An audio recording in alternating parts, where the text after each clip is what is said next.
Hello， 大家好，歡迎嚟到問經所答，我係 Matina。大使命發佈會第3節，禱告一聲，心門即開，同行一路，神蹟常在。嚟到升天 briefing 嘅最後一幕，主耶穌 drop 嘅唔係一句 bye， 而係一個爆燈嘅應許，你喐我就 work 噶啦，唔係 send 完你就 AFK， 而係主親自開咗個 tag manager， 就話啦，我哋一齊 carry 啦，好唔好啊？主開通咗永恆同行嘅mode，我就常與你們同在，直到世界的末了。馬太福音28章20節，主唔會講完你要去就關機嘅，佢係講完你去就話我同你去，無限 data 唔會斷線，唔會落機。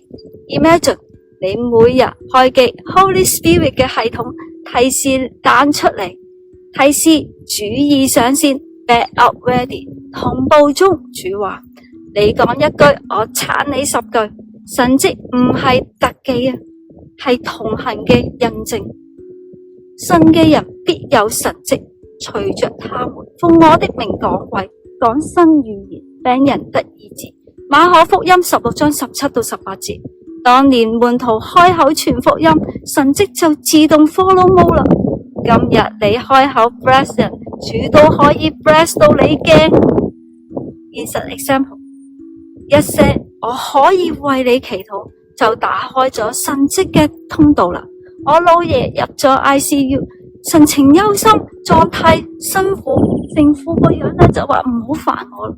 我內心好掙扎，感覺主提醒我要關心佢，但又驚尷尬，驚佢拒絕，於是我一直忍住冇講，直到有一刻我真係忍唔住啦，我硬住頭皮走埋去，輕輕咁問佢一聲，我可唔可以為你祈禱啊？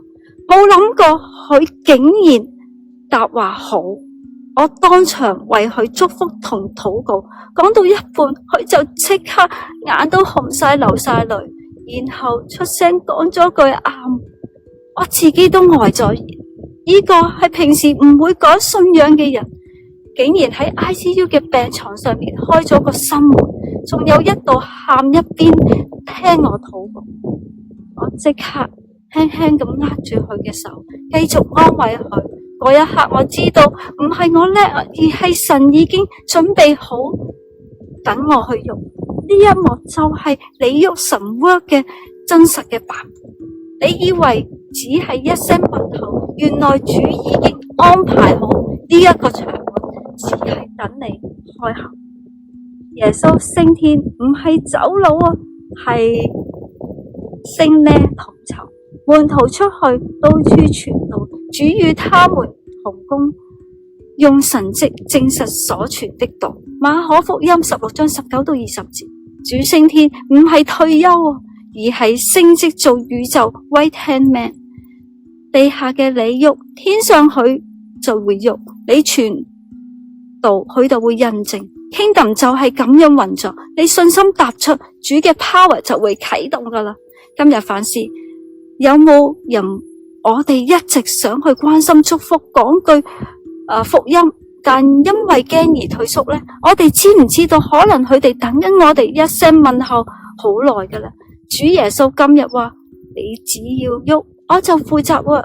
挑戰你今日翻開馬太福音28章20節同埋馬可福音16章17到20節，問一句主啊，我踏出咗第一步啦，你真係會同我一齊 carry 到底？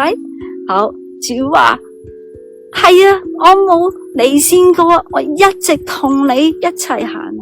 好，記得 like subscribe 我嘅問經所答，下條片見。